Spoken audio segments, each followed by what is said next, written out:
les rendez-vous d'Alfred Hitchcock, si bien racontés chaque jour par Serge Sauvion, et aujourd'hui de Stéphane Vasilic, le pique-assiette.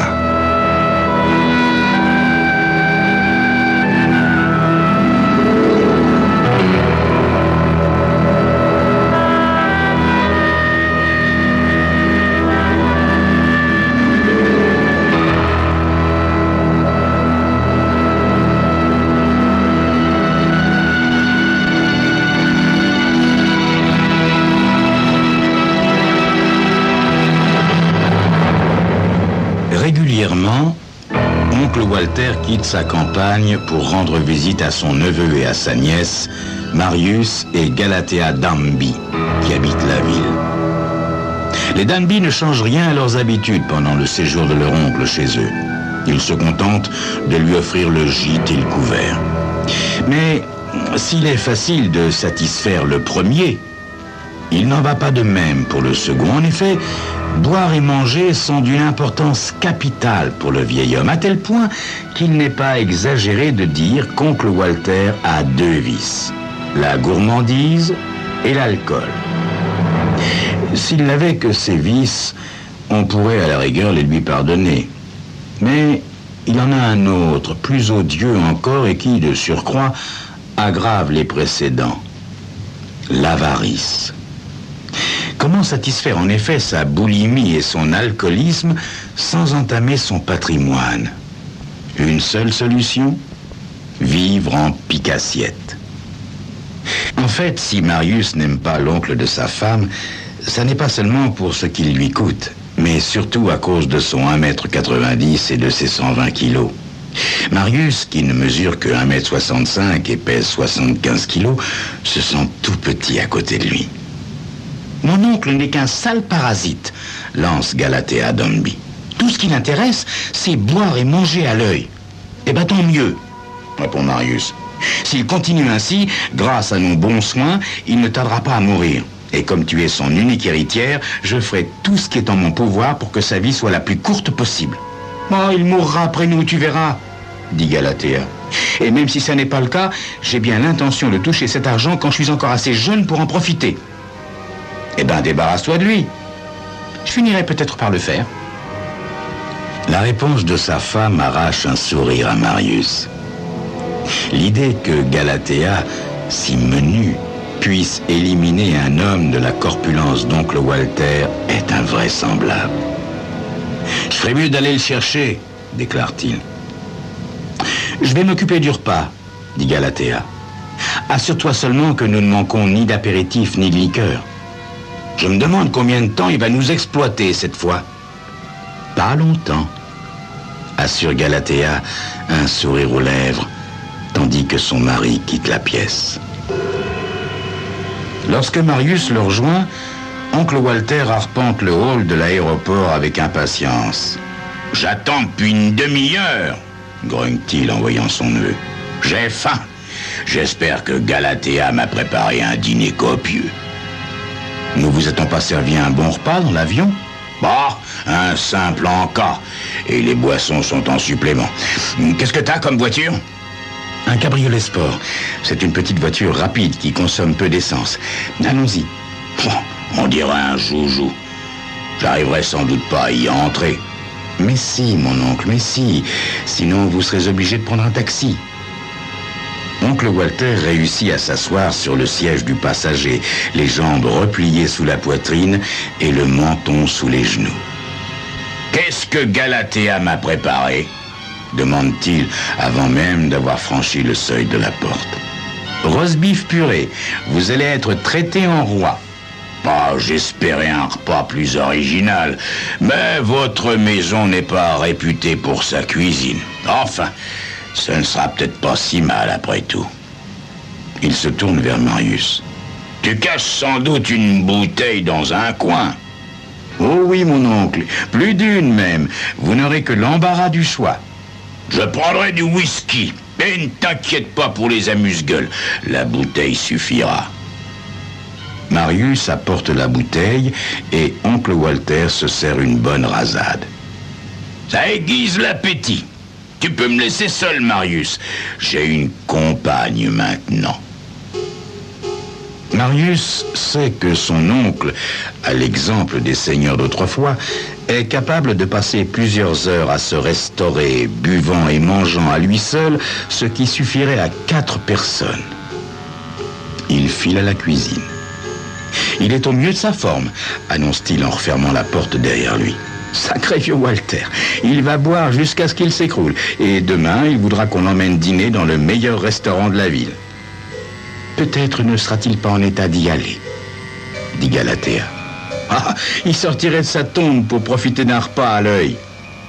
Galatea pose violemment la casserole sur la table de la cuisine. C'est bien ce qu'il pourrait avoir à faire. Marius éclate de rire. Qu'est-ce que tu as en tête? Tu veux l'empoisonner? J'en ai l'intention. Marius rit de plus belle. Dans ces conditions, je te le confie. Appelle-moi si tu as besoin d'aide pour te débarrasser du corps. Entendu. Marius, hilar, traverse le salon où oncle Walter déguste un 2e whisky. Bientôt, il faudra s'occuper de son cadavre. Galatea, parfois, fait preuve d'un étrange sens de l'humour. Comme on n'a pas besoin de lui, il monte se coucher. La pression d'une main sur son bras le tire de son sommeil. Oncle Walter nous a quittés, souffle Galatea, tandis qu'il ouvre les yeux. Eh ben tant mieux. Qu'est-ce qu'il a fait partir? Ta cuisine ou mon whisky? Il n'est pas parti. Il est toujours là, répond Galatea. Il est mort. Marius se redresse, tout à fait réveillé. Donc tu plaisantes? Va voir toi-même. Walter est affalé sur la table de la salle à manger, la tête reposant entre une assiette à moitié pleine et une bouteille de whisky à moitié vide. Non, il n'est qu'endormi, déclare Marius. Il ne risque pas de se réveiller, répond Galatea. Marius prend le pouls de son oncle. Rien. Mais il n'est toujours pas convaincu de sa mort pour autant, d'autant qu'il n'est pas sûr d'avoir tâté au bon endroit. Appelons une ambulance. Galatea fait non de la tête. Je ne pense pas que ce soit une bonne solution. Pourquoi? Il a trop bu et trop mangé. Il est sans aucun doute mort d'une crise cardiaque. Tu sais que les maladies de cœur sont héréditaires dans ta famille. Une crise cardiaque? Tu veux rire, mon pauvre Marius? Je t'ai dit que j'allais le tuer et je l'ai fait. Et tu t'y es prise comment? Oh, c'est tout simple. Je n'ai fait qu'imiter cette femme dont l'histoire était racontée dans le journal. Pour résoudre ses problèmes conjugaux, elle a pilé tous les somnifères de sa pharmacie et les a mélangés dans l'assiette de son mari. Ben, j'ai fait pareil avec la purée. Oncle Walter n'a pas résisté à ce cocktail de médicaments et d'alcool. Il ne s'est pas plaint du goût. Parfois, ça sert d'avoir une réputation de mauvaise cuisinière. Marius laisse échapper un soupir. Oh, franchement, j'aurais aimé que tu me consultes avant d'en arriver là. Comment envisages-tu de te débarrasser du corps maintenant?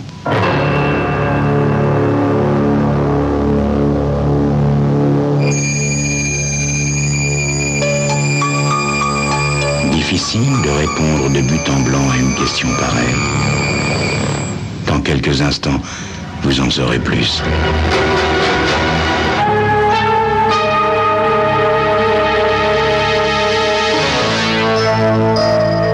Dans le mariage, les responsabilités sont partagées. J'ai fait ma part de travail, Marius. À toi le reste. Enterre-le où il te plaira, dans la cave ou ailleurs. Ah, dans la cave, c'est exclu, dit Marius. Le sol y est recouvert d'une chape de béton. Quant au jardin, il n'est pas question que je saccage mes rosiers pour oncle Walter. Eh bien, ce soir, on le chargera dans la voiture et on l'abandonnera quelque part. D'accord, Galatea, d'accord, mais où? En général, quand la police découvre un cadavre, c'est dans un terrain vague ou dans une rivière. Si les professionnels du crime se débarrassent de leurs cadavres dans ces endroits, faisons comme eux. Ils connaissent leur métier. Oui, encore faut-il réussir à le bouger. Marius se penche sur oncle Walter et essaie en vain de le soulever. Ah, il va falloir que tu m'aides. Après plusieurs minutes d'un effort soutenu, Galatea et Marius parviennent à faire glisser leur oncle sur le sol. Haletant, Marius se redresse. « Je crois pas qu'on réussira seul à le porter jusqu'à la voiture. Il faut l'installer sur la brouette. »« Oh, je l'ai prêté au voisin hier, » dit Galatea. « Mais j'ai une idée. » Elle s'éclipse et le soir venu, revient avec un chariot de supermarché. Marius fronce les sourcils. Mais jamais il n'entrera là-dedans. On n'a qu'à le mettre à califourchon. Ouais. Aide-moi à le relever, on va essayer. Oncle Walter semble encore plus lourd, et le chariot ne cesse de changer de place. Après une lutte acharnée, ils réussissent à l'installer, la tête renversée sur la barre de direction, les bras en croix et les jambes pendantes à l'extérieur. Sous le poids du corps, la roulette avant du chariot se tourne systématiquement dans la direction opposée à celle choisie par Marius.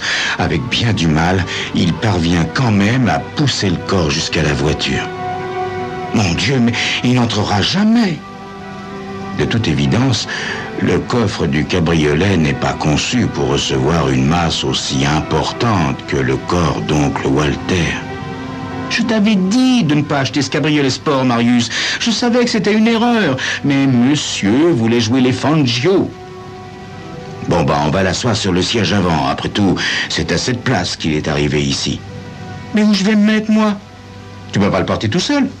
On va se débrouiller. T'as qu'à t'installer ici, dit Marius en tapotant le couvercle de la malle arrière. Si oncle Walter est trop gros pour qu'on l'y mette, toi, en revanche, tu devrais t'y sentir à l'aise. Dans le coffre? Interroge Galatea, incrédule. Mais jamais de la vie.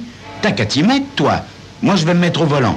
Oh, Galatea, tu sais très bien que tu es incapable de conduire cette voiture. Tu sais même pas changer les vitesses. Soudain, le chariot se met à rouler, entraîné par la pente. Quand Marius s'en aperçoit, il a déjà quitté l'allée et descend la rue en prenant de la vitesse. Marius se lance à sa poursuite. Du fait du poids d'oncle Walter et de la déclivité, le chariot conserve une confortable avance. Marius, courant de toute la force de ses petites jambes, le voit filer devant les maisons silencieuses et obscures, franchir un croisement, puis accélérer sa course en s'engageant dans une brusque dépression de la chaussée. Jamais il ne le rattraperait si la pente était plus longue, mais heureusement, elle s'interrompt pour faire place à une petite montée. Miraculeusement, le chariot ne se renverse pas. Essoufflé, Marius finit par le rejoindre et le pousse sur le bas-côté. Aucune maison à cet endroit. Les promoteurs ne sont pas encore passés par là. Il se retourne et pousse un soupir exaspéré. Il n'aura jamais le courage de pousser oncle Walter dans la côte et il ne veut pas risquer d'être aperçu par un voisin insomniaque. Soudain, on distingue le grincement d'une boîte de vitesse qui déchire le silence de la nuit. Marius tressaille. Sa femme n'a jamais su manier le changement de vitesse. Le cabriolet descend par bonds successifs, le moteur rugissant, tout phare allumé. « J'ai pensé qu'il valait mieux t'amener la voiture », dit Galatea, en même temps que le moteur cale. « Excellente idée », répond Marius. « Aide-moi à transporter oncle Walter dans la voiture avant qu'on l'aperçoive. »« Il est coincé », dit Galatea d'une voix étranglée. Dans la descente, avec les secousses, le corps de Walter a glissé au fond du chariot. Il n'y a qu'un seul moyen de l'extraire, faire basculer le chariot sur le côté. Un bruit de ferraille et le corps roule par terre. Désolé, oncle Walter. Prends-le par un bras, commande Marius à Galatea. Je le prendrai par l'autre. Galatea tirant d'un côté et Marius poussant de l'autre, ils finissent par asseoir oncle Walter à la place du passager. « Attache-le avec la ceinture de sécurité », souffle Marius, haletant. « Sinon, il va tomber sur moi quand je conduirai. » Harnaché, la tête entre les épaules, oncle Walter semble dormir. « Parfait.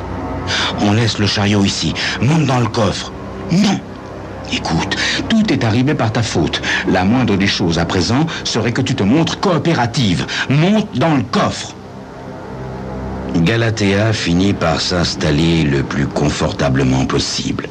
Marius referme le capot et s'assoit au volant. Ses mains tremblent. Son ventre lui fait mal. Il ne souhaite qu'une chose, se débarrasser au plus vite d'oncle Walter. Il y a une décharge publique à 3 kilomètres, le long de la voie de chemin de fer. On y accède par une petite route sans issue. Marius roule lentement et prudemment le long des rues silencieuses. Les voitures de police dans ce quartier ont la réputation d'attendre leur proie tapie dans l'ombre, tous feux éteints. Or, Marius ne veut courir aucun risque. Il s'engage sur une avenue bien éclairée, parvient à un carrefour et, les feux de circulation passant au rouge, il s'arrête. Du coin de l'œil, il repère ce qu'il redoute. La carrosserie blanc et noir d'une voiture pie de la police garée dans une rue transversale. Marius sourit. Les policiers n'ont aucune raison de l'interpeller. Le feu passe au vert, il démarre. Mais les appels brefs et stridents de la sirène du véhicule de police signalent qu'il doit s'arrêter. Le policier, seul au volant, doit se pencher pour regarder par la vitre latérale de son véhicule. « J'ai fait quelque chose de mal ?» interroge Marius. « Non, non, rien, monsieur, » répond poliment le jeune policier. « Je voulais seulement vous signaler qu'un de vos feux arrière est éteint. » Marius se détend. Sans doute, Galatea a-t-elle involontairement arraché un fil avec son pied. Merci, monsieur le policier. Je le ferai réparer demain. Le policier se penche davantage pour mieux voir oncle Walter. Il est malade, votre ami? Il est saoul. Je le raccompagne chez lui. Son état semble sérieux, dit le policier. Il a bu comme un trou, mais il va bien. Il est simplement ivre-mort. Il aura fêté un événement important? Oui. Le départ de sa femme. Elle l'a quitté. Le policier sourit. « On est arrivé !» s'enquiert une voix étouffée. Le sourire du policier s'évanouit. « Qu'est-ce qu'on entend là? Hein? Rien ?» répond Marius. « Laisse-moi sortir !» implore la voix. « Alors vous n'allez pas encore me dire que vous n'avez rien entendu ?» lance le policier méfiant. « C'est simplement ma femme. Elle est dans le coffre. » Dans le coffre? Bah oui, où voulez-vous qu'elle s'assoie? Ouvrez-le, ordonne le policier, la main sur la croche de son revolver. Marius descend de la voiture et s'approche de la malle arrière dont il soulève le couvercle. Galatea apparaît, elle cligne des yeux dans la lumière. « Oh !» fait-elle doucement en apercevant le policier. « Qu'est-ce que ça signifie ?» demande ce dernier.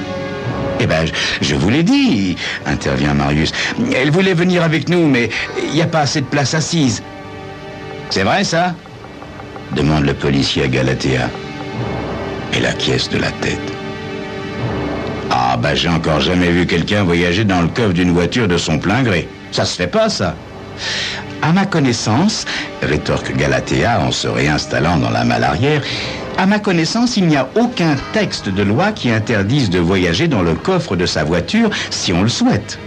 Allez, chérie, ferme le capot et partons. » Je ne cesse de rencontrer des cinglés dans ce métier. Je crois qu'un jour, je quitterai la police. Bon, allez, filez.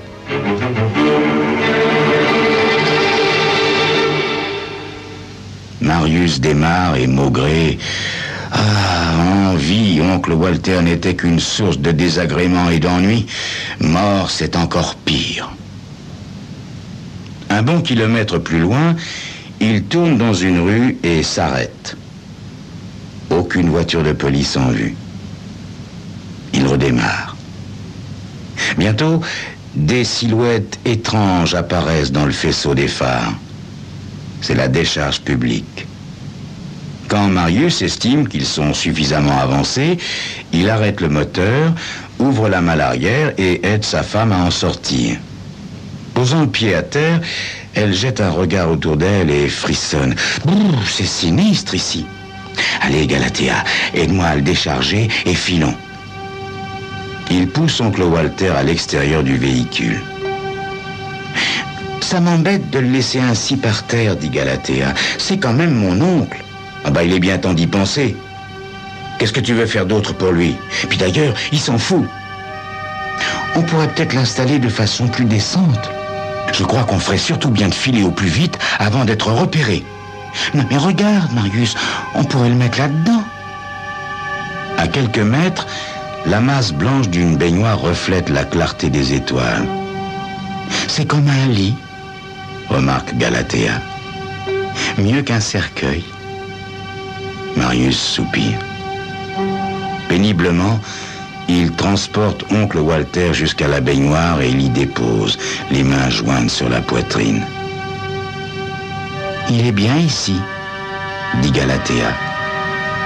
Il a l'air en paix. Eh bien, dans une minute, je serai dans le même état si nous restons plus longtemps ici, se plaint Marius. J'en ai mon compte pour cette nuit. Rentrons nous coucher. Quand on le retrouvera, on nous interrogera et il faudra répondre. Rien de plus facile. On attendait oncle Walter, mais il n'est jamais arrivé. Il aura été agressé sur le chemin qui va de l'aéroport à chez nous.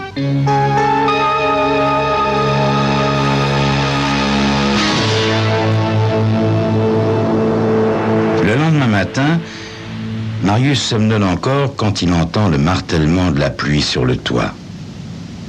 Le pauvre homme doit être trempé jusqu'aux os, se dit-il en souriant, alors qu'il imagine oncle Walter dans sa baignoire. Il vide sa seconde tasse de café quand la sonnette retentit, le faisant sursauter. À cette heure, personne, absolument personne, n'a de raison de venir les voir. Il ouvre prudemment. Le torse imposant d'un policier se dresse dans l'encadrement de la porte. Derrière lui, il aperçoit une autre silhouette. « Bonjour, Marius !» lance oncle Walter, le visage mouillé et sale, fendu par un large sourire. « Vous connaissez cet homme ?» questionne le policier. « Oui » fait Marius. « On devrait lui infliger une amende pour ivresse sur la voie publique et mauvaise conduite, mais pour cette fois on ferme les yeux. Surveillez-le. S'il recommence, il s'en tirera pas aussi bien. » Le policier porte la main à son chapeau et s'éloigne. Oncle Walter pousse la porte de l'épaule. « J'ai cru que j'allais devoir t'appeler pour me faire sortir, mais j'ai fini par les convaincre de me libérer. »« Qu'est-ce qui vous est arrivé ?» demande Marius ahuri.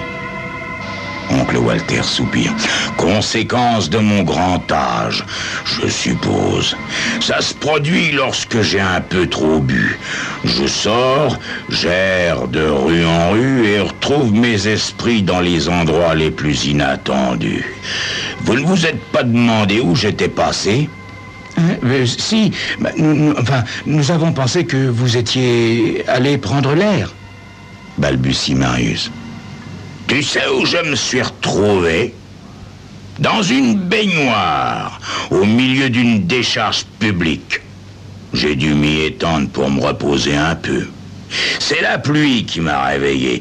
Je m'étais mis à marcher quand une voiture de police m'a ramassé. Bon, eh ben maintenant que tout est rentré dans l'ordre, où est-ce qu'elle est, ta bouteille de whisky ? On entend Galatea descendre l'escalier. Quand elle aperçoit oncle Walter, elle pousse un cri strident, porte la main à sa gorge, tombe la tête la première et dévale les marches jusqu'au bas de l'escalier. Marius se penche vers elle. « Relève-toi, c'est seulement oncle Walter. »« Qui arrive à point pour le petit déjeuner » ajoute celui-ci. Marius observe la jeune femme de plus près et lui tapote doucement les joues. « Galatea !» Elle reste immobile. Oncle Walter se penche à son tour sur sa nièce. Elle a pas l'air bien. On dirait même qu'elle est morte. Sans doute le cœur. J'ai une maladie de famille. On devrait la transporter dans un endroit confortable. Une baignoire, par exemple. C'est très confortable, une baignoire. C'était donc Crime Story, les rendez-vous d'Alfred Hitchcock racontés par Serge Sauvion et aujourd'hui de Stéphane Vasilic, le picassiette.